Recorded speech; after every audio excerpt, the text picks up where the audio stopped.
Rees shared some of those prejudices. He viewed his subjects as specimens who had to be displayed for the ultimate good of their own class. He didn't ask permission. He burst in the middle of the night, like a cop with a camera. The results are like images of befuddled animals in their dens.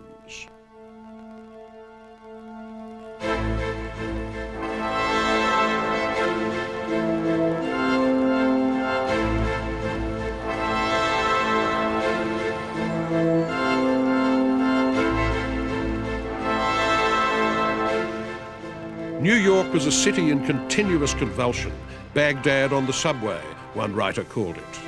It was the urban frontier, more real to most Americans than the vanished frontier out west. The painter who led the depiction of this tough, exuberant city was a son of a riverboat gambler who'd killed a man in Nebraska and fled east. His name was Robert Henry. He'd learned about realism at the Philadelphia Academy and in Paris. He was a charismatic teacher, and he'd acquired a circle of younger artists who were as committed as he was to painting the human clay, the streets and slums of New York. There is only one reason for art in America, he said, and that is that the people of America learn the means of expressing themselves in their own time and their own land. Because of their desire to tell some truths about the dirty city, Henry's group was nicknamed the Ashcan School. They spurned academic painting. They disliked Impressionism as an art of mere surfaces. Henry wanted art to be akin to journalism. He wanted paint to be as real as mud, as the clods of horseshit and snow that froze on Broadway in the winter. As real a human product as sweat, carrying the unsuppressed smell of human life. Idealism he scoffed at.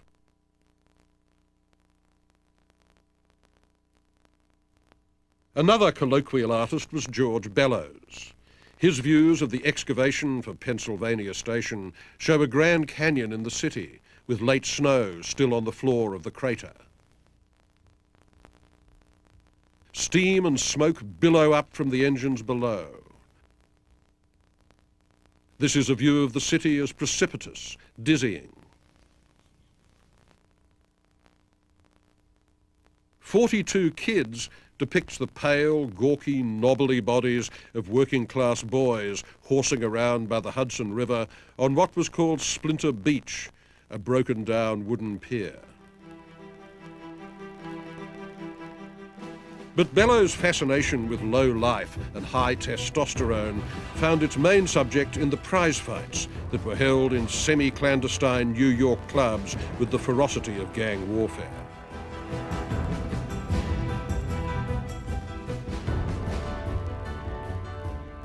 Prize fighting was illegal in New York, but that did nothing to stop it. And for Bellows, as for Hemingway and Norman Mailer later, it was a prime metaphor of manliness and survival, war in a smoky room. In Stag at Sharky's, the boxers form an arch joined only at their heads. The faces are bloody speed blurs, the pigment fat and vivid, the bodies starkly gleaming. Along the ringside are the heads of the spectators that put you in mind of Daumier.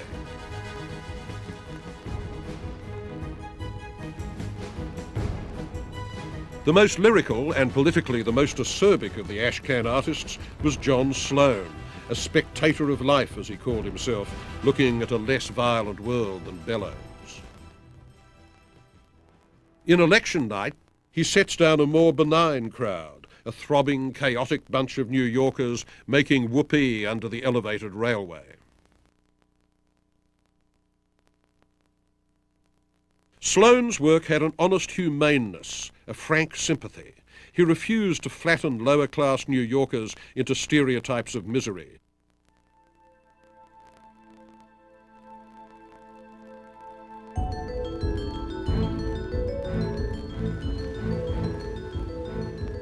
It is the poor who emigrate, and the poor don't bring Titians with them. But in America, the immigrants created a new popular culture, the folk art of the urban crowd.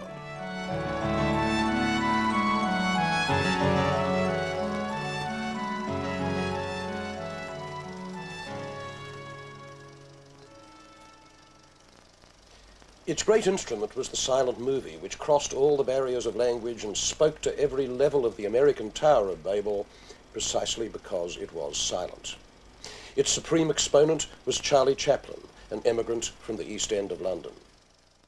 Chaplin's tramp enacts the difficulties and humiliations of the immigrant underdog, the constant struggle at the bottom of the American heap, and yet he triumphs over adversity without ever rising to the top, thereby staying in touch with his audience.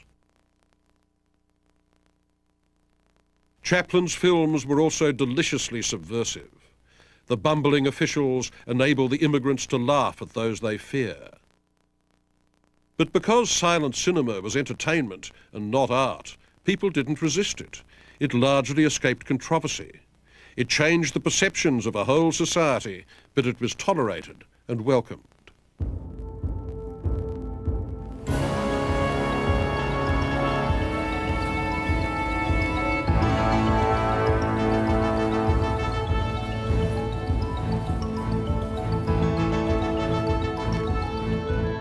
Painting and sculpture, high art, were a different matter. Not many Americans cared about changes in their language, but those who did care saw modernism as a threat to civilization itself. In art, America really disliked the new, at first. Like cinema, modern art was an immigrant too, and it was treated accordingly. When a conservative critic in New York called Cubism and Fauvism Ellis Island art, his readers knew exactly what he meant, that it was foreign, incomprehensible, Jewish. Now, the taste for modernism developed quite slowly at first, and it was mainly fostered by one man, the son of a wealthy German Jew in New York who ran a tiny gallery at 291 Fifth Avenue and backed the artists who he believed were radicals and risk-takers. His name was Alfred Stieglitz. Stieglitz was, as a friend said, the John the Baptist in the desert of American art. His gallery was the first in New York to show Picasso, Cézanne, Matisse, and he fought for early American modernists too.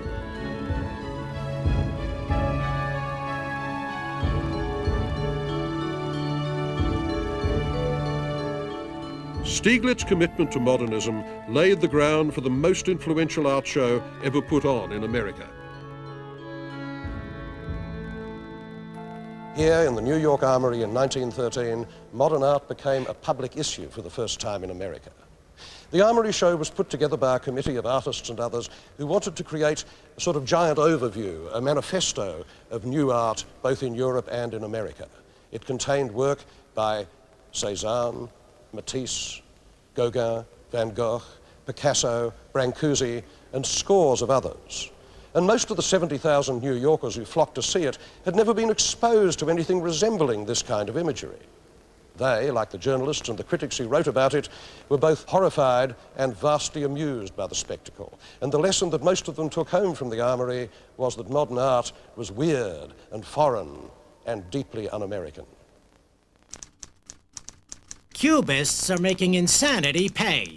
Kenyon Cox, member of the National Academy. Nobody who has been drinking should be let in to see this show. It is a disgrace to New York's Mon Dieu, they have hung him, my masterpiece, upside down. These figures are a useless pastiche. Younger American artists would be far better avoiding these daubs and childish marks. This painting became the star freak of the Armory show, its bearded lady or its two-headed chicken. People compared it to an explosion in a shingle factory or to an earthquake on the subway. And it is, of course, Nude Descending a Staircase by Marcel Duchamp.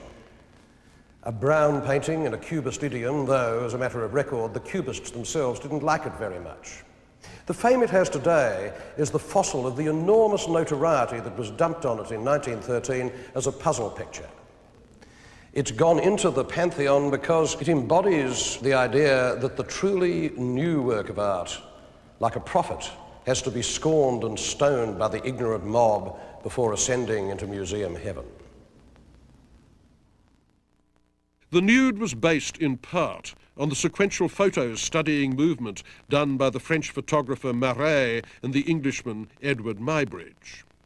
It's no more advanced as such than any other Cubo-futurist painting, but the media created its fame. But for me, it was a great break, of course, from Impressionism and Fauvism and all the movements before. And the painting was shown in New York then in 1913.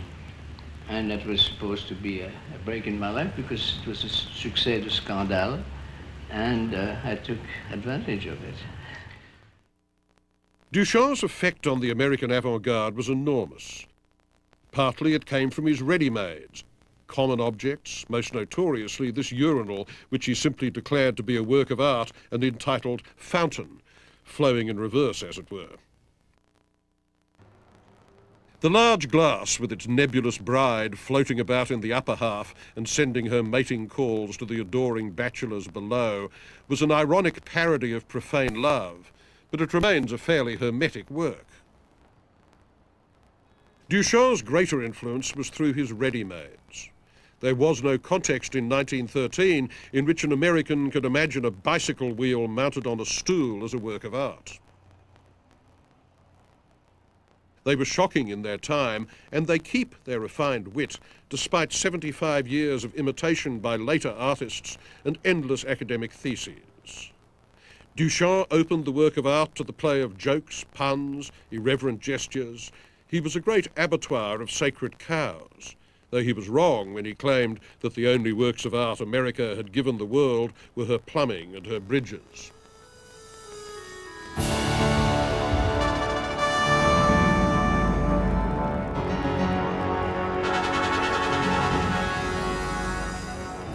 Still, how could an artist not feel the current of modernist power that New York embodied? How would Stieglitz's American artists interpret the brutal, ever-changing lyricism of the city? John Marin imagined the Brooklyn Bridge imbued with energy, fragmented, dancing.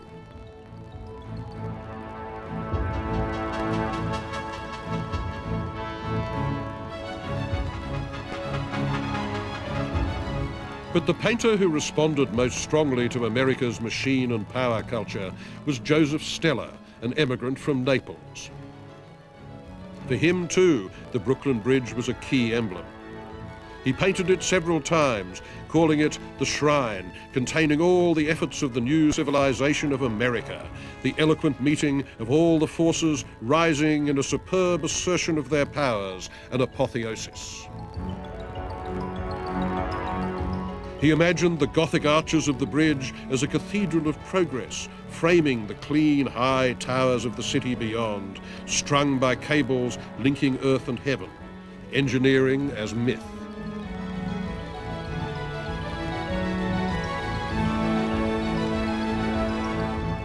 In the same spirit, John Marin rendered the streets and towers of Manhattan as explosive, toppling, disassembled by the human energy they reflect.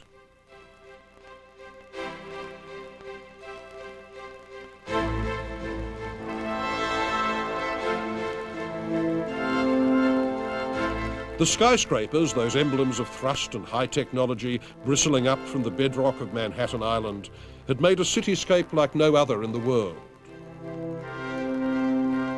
Georgia O'Keeffe in the early 20s painted them several times, the dark cliffs with rivers of electricity between and coloured light on their spires and finials. And by day, the Shelton Hotel, its bulk half dissolved in steam, and the halation patterns that O'Keeffe, though she was never a photographer herself, had copied from photographs.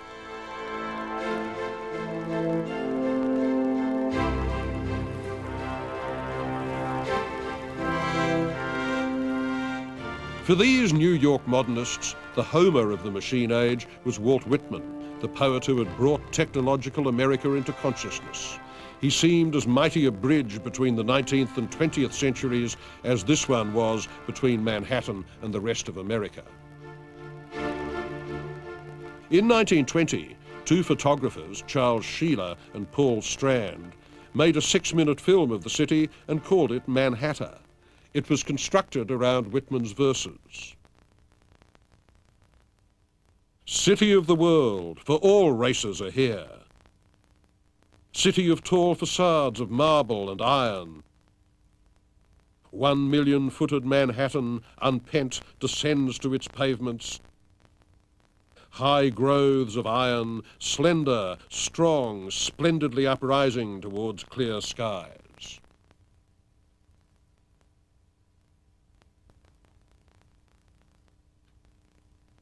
Sheila turned this image from Manhattan into a painting, stressing the clean plains of the buildings and the pattern of the city in strong light. His photographs bred his paintings. They acted as ideas for further stages of abstraction. After the Armory show, American modernists tended to define themselves in terms of the new city and the machine, partly because, in the eyes of Europeans, that was the unique side of American culture.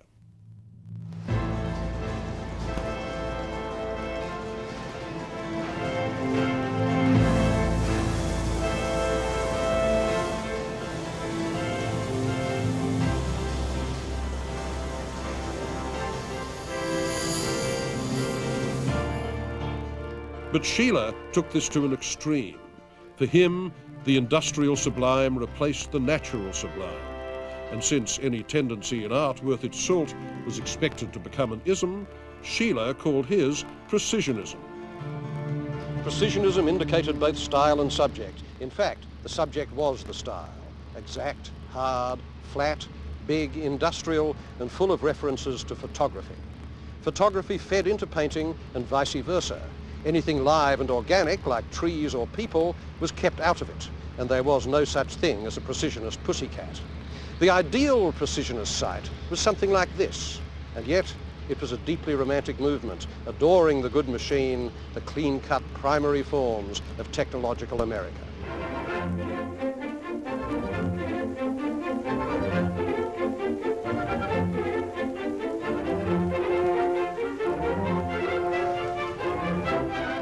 The man who builds a factory builds a temple.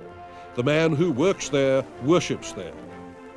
Nothing symbolized this bizarre piety of American capitalism better than River Rouge. The capital of Henry Ford's automotive empire was now the biggest industrial plant in the world. Ford viewed industry as the new American religion.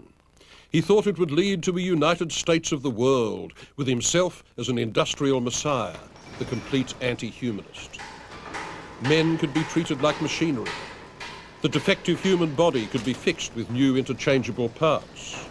Machinery, he wrote, is accomplishing in the world what man has failed to do by preaching propaganda or the written word. The Ford Motor Company hired Sheila to spend 6 weeks in River Rouge, taking official photographs that reflect this fantasy of the machine as cult object. Tiny workers serve enormous clean machines like this stamping press. There is no hint of the boring, dehumanizing, and sometimes dangerous nature of production line work. The managerial elite had found its ideal artist in Sheila. His crisscrossing conveyor belts at River Rouge match the buttresses of Chartres Cathedral, which he photographed 2 years later. In a panorama of River Rouge called American Landscape, which he painted in 1930, the factory is all, and man is a single lonely ant. Was he commenting on the crash of '29, in whose wake Ford ruthlessly cut wages, fired armies of workers, and fixed machine guns at the gates?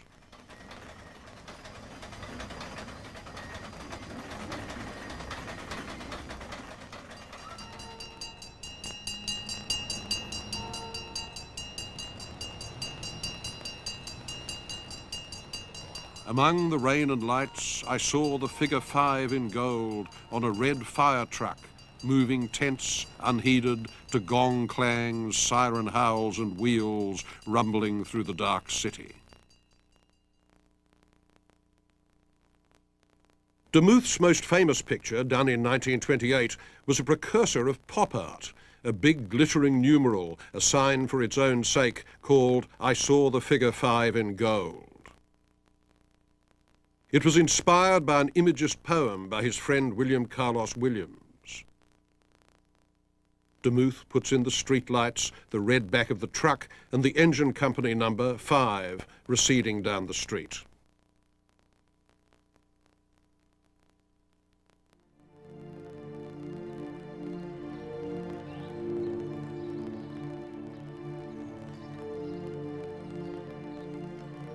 But were the city and the machine the only themes of early American modernism? Not at all. For America's greatest 20th century architect, Frank Lloyd Wright, nature was the permanent inspiration. This is one of his early buildings, the Roby House, built in a Chicago suburb in 1909.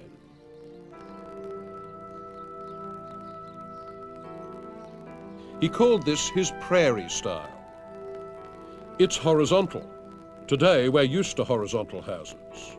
But 90 years ago, Americans felt their homes should look like Greek temples or Gothic boxes, not ground huggers like this one, with its wide, strong eaves, every line expressing kinship with the flat earth of the Midwest.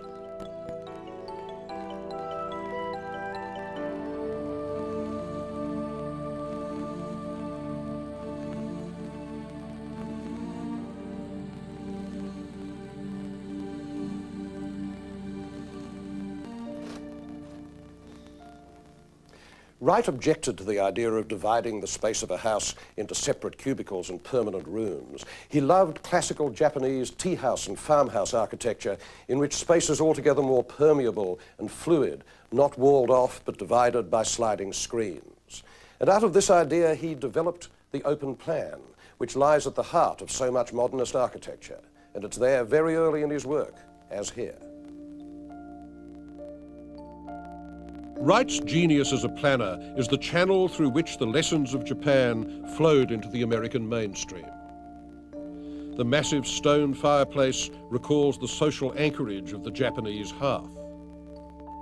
The detailing is very sophisticated, but it's not ornamental. It fuses with the design idea that he summed up in the term organic architecture, the belief that space, material and furniture should compose an organic whole, not just be a collection of things in a box.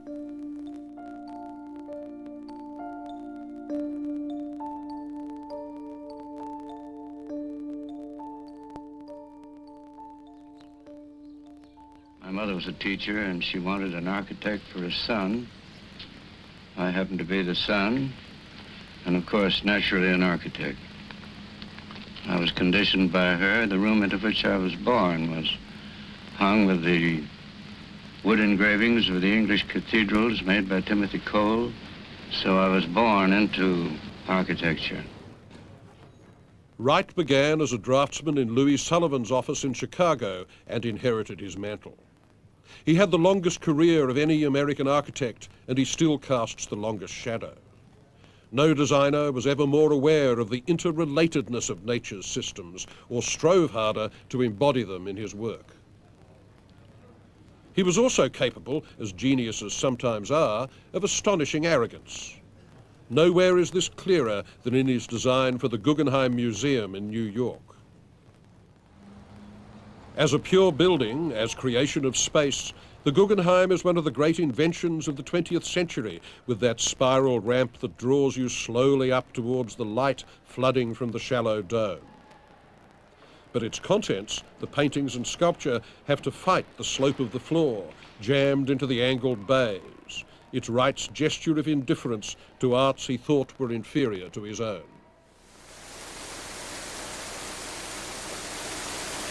The house that fully shows the lyric relation between culture and nature that Frank Lloyd Wright sought is in the woods of Pennsylvania. It doesn't announce itself suddenly, all in one piece, like a mansion in a park. You catch glimpses of it through the trees, like the partial views that you get of a Japanese tea house in its garden. Your expectation rises, and then bingo, the whole thing with those magnificent cantilevered terraces jutting out above the rocks and a cascading stream. It's called Falling Water, and Wright designed it in 1936 for a Pittsburgh department store heir called Edgar Kaufman.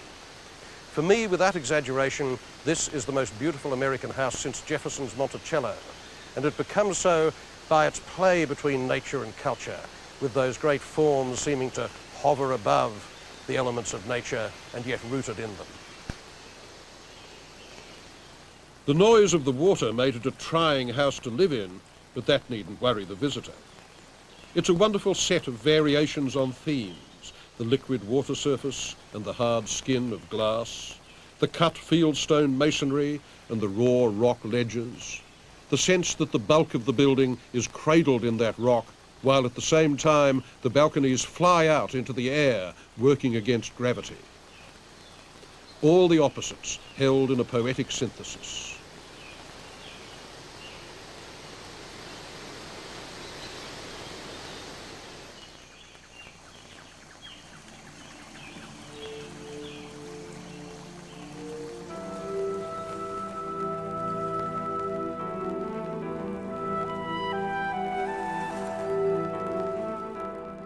Artists, too, believed that nature could underwrite their work even as it pushed towards abstraction. If European pioneers of abstract art like Kandinsky believed that, why not Americans? In the 19th century, American artists had equated nature with spirit, with creation itself. They saw it as the ground of American uniqueness. An impulse like that doesn't just suddenly evaporate, and so, in the early 20th century, the avant-garde was rich in images of land, sea, sky, plants, earth and moon, as nature and abstraction converged.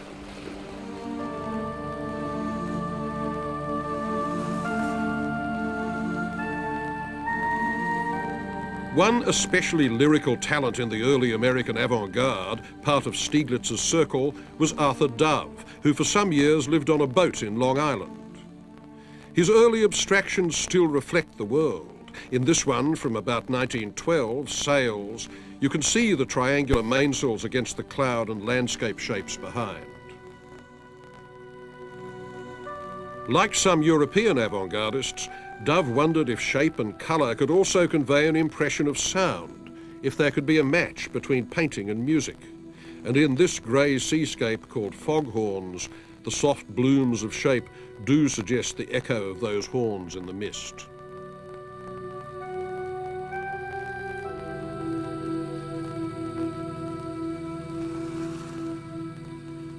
For some American modernists, Long Island wasn't far enough away.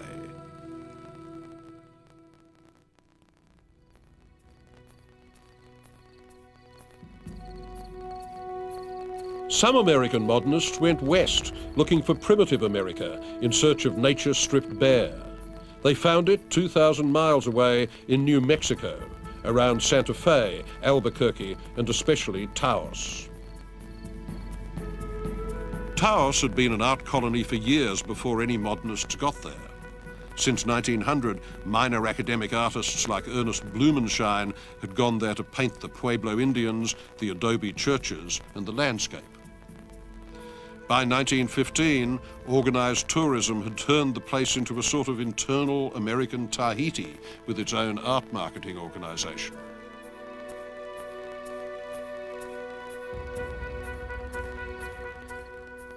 But the artist who came to dominate our idea of New Mexico imagery was a woman, Georgia O'Keeffe. Some of her earliest abstractions from the 19-teens are very beautiful. Their response to landscape is luminous, almost pantheistic. Once in New Mexico, she reacted intensely to the images of its culture, like the crosses erected by the penitentes, stark against the big sky.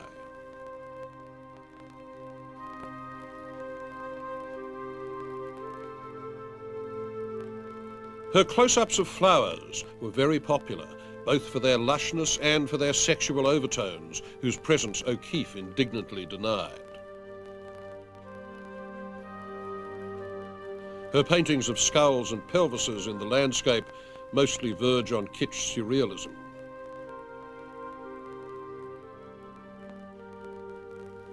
Georgia O'Keeffe died in 1986, just 2 years short of her 100th birthday, and this was her house and studio in Abiquiu, New Mexico. Was she one of the greatest American artists? Well, there's certainly many people who think so. I'm not so sure, but this is confused by the fact that for the last 50 years of her life, she was unquestionably the most famous woman artist that America has ever produced. She was a diva of independence, an icon of feminism, and God help anybody who had the temerity to suggest that there might have been, let's say, some unevenness in her work. I can imagine myself being a much better painter and nobody paying any attention to me at all. But it happens that the things that I have done, the things that I've been doing have been in touch with my time so that people have liked it. Georgia had to be moved emotionally by something in nature in order to paint it. But she let that first feeling rest inside of her for a year. And then we'd go back to the same place. And she might just sit and look at it a while, and then we'd go back 6 months later and she'd go to work on it. She could not stay in New York. 6 months there was all she could take. And then she would come out here and go to work, and work 11 hours a day was not unusual. Then there was the hiatus of taking a walk, which was sort of a rebuilding of this thing of the spirit. She wanted to work. That was the whole point of Georgia. She wanted to work.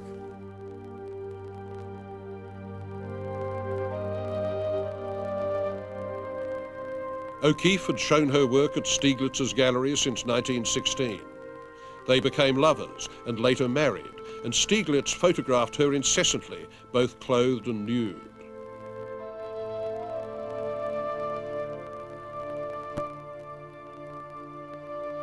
Their relationship was a scandal at first, then it became a legend, and finally a middlebrow soap opera like The Loves of Bloomsbury. "We have talked over everything," Stieglitz wrote. "Into 1 week we have compressed years. I don't think there is anything to equal it." Stieglitz disliked going west of the Hudson, but O'Keeffe moved to New Mexico in 1929.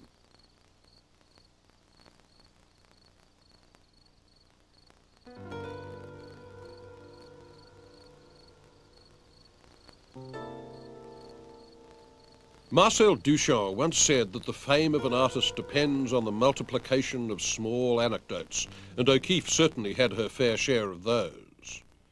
Her immense aura today has more to do with legend and gender politics than with her actual achievement as an artist, which doesn't quite measure up to that of Dove or Marsden Hartley.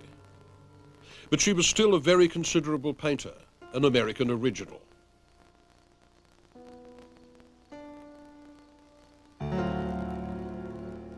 O'Keeffe first went to New Mexico as a guest of Mabel Dodge, a rich hostess with a radical artistic political salon in New York, who had moved to Taos and married a Pueblo Indian named Tony Lujan.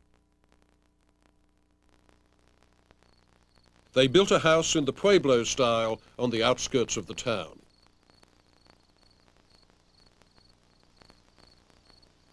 She wanted, she said, to throw a bridge between two different kinds of consciousness, the ancient collective blood knowledge, as she called it, of the Indians, and the inventive mindset of Western modernism. Put these together, and Taos would become a city on the hill, the center of a new kind of American civilization. Mabel Dodge Lujan was a mystagogue and an egotist, and in many ways a very trying woman.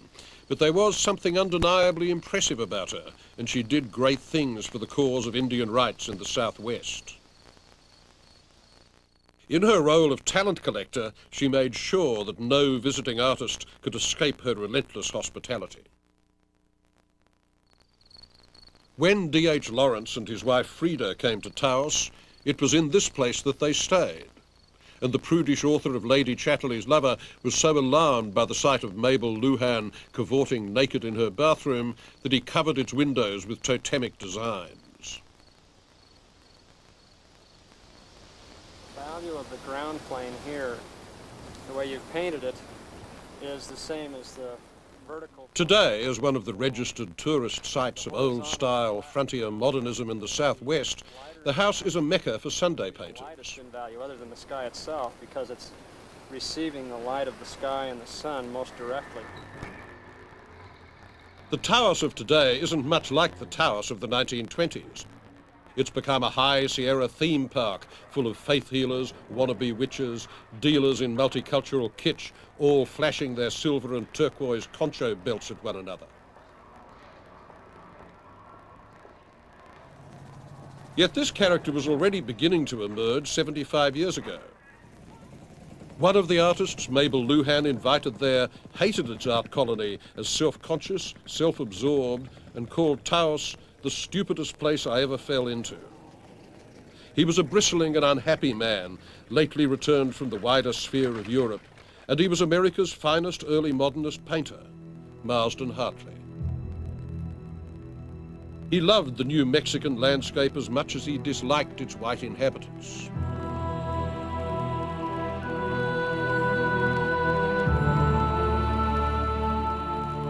I am an American discovering America, he said.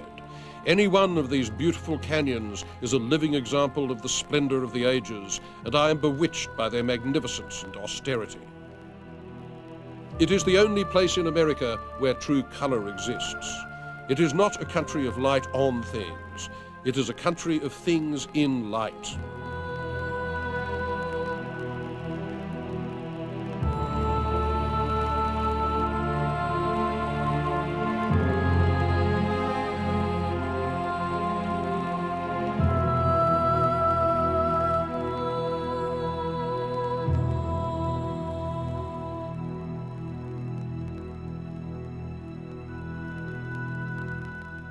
He had learned from Cézanne and Kandinsky, but the great American influence on Hartley was Albert Pinkham Ryder, the visionary 19th century artist whose mysticism spoke directly to Hartley's own.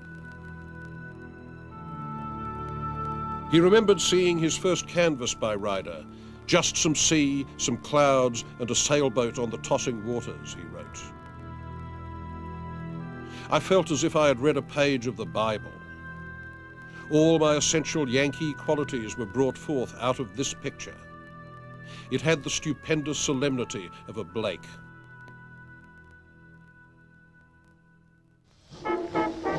Hartley's real maturity as an artist had begun with his visit to Berlin in 1913 on the eve of World War I. Hartley was homosexual, and the strong gay subculture of pre-war Berlin enraptured him. It was tied to military pomp and pageantry, the cult of the warrior. Hartley's Berlin paintings were full of army regalia, badges, helmets. They were the most complete assimilation of Cubism by any American painter up to then. They were also coded love tokens to his German boyfriend, a young cavalry officer named Kurt von Freiberg. In Berlin, painted in 1914, Hartley idealizes his lover as Siegfried, the embodiment of chivalric purity, the White Knight. It was, of course, the age of iron, of blood and iron, Hartley wrote, bursting with organized energy, and the tension is terrific and somehow most voluptuous in the feeling of power, a sexual immensity. Von Freiberg was killed in the first months of the war, and the grief-stricken Hartley evoked his memory in his plumed helmet, his regimental numbers, the Iron Cross, and his initials, KVF. Hartley's paintings, mourning the lover taken from him by the state, used the emblems of state power to reconstitute his memory. After he returned to America in 1915, Hartley couldn't even show his German elegies there. Anti-German fever ran so high that even performances of Mozart and Beethoven were barred, and patriots were kicking dachshunds to death on the street.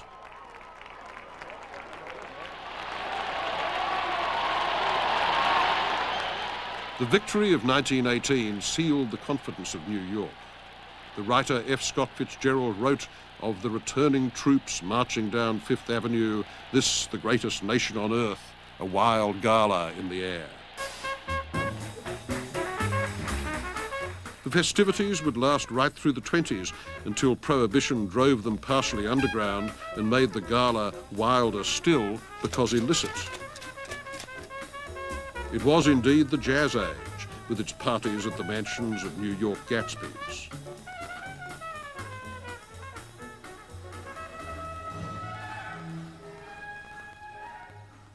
This was the kind of reward an immigrant could reach for when and if he really connected to the American dream.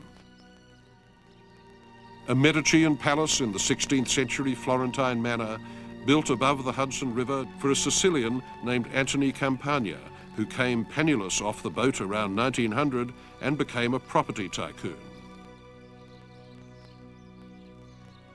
Dilapidated now, but then, with its colonnades and frescoes that Campagna could never have had if he'd stayed in Sicily, a declaration of arrival that nobody could contradict.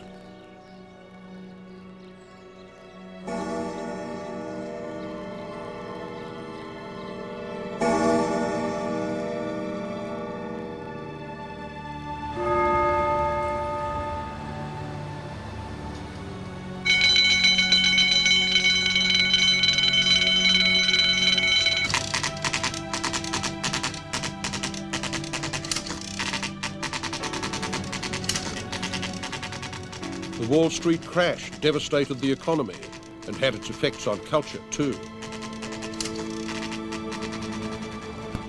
It wasn't that artists suddenly started making different kinds of art, though some did, but the general environment changed. They found themselves in a field of uncertainty and doubt. New York's great collective work of art had been itself. Between 1900 and 1930, it had turned itself into the exemplary modernist city, the capital of change, infused with a giddy sense of possibility and freedom, a belief in cultural and political progress that was open to the world. Now all that hope would falter in the face of the breadlines and the shanty towns, the ideological fights and the bitterness of Depression America. It would be a long time before it won back anything like the sense of optimism and promise that was open to its citizens in the age of immigration.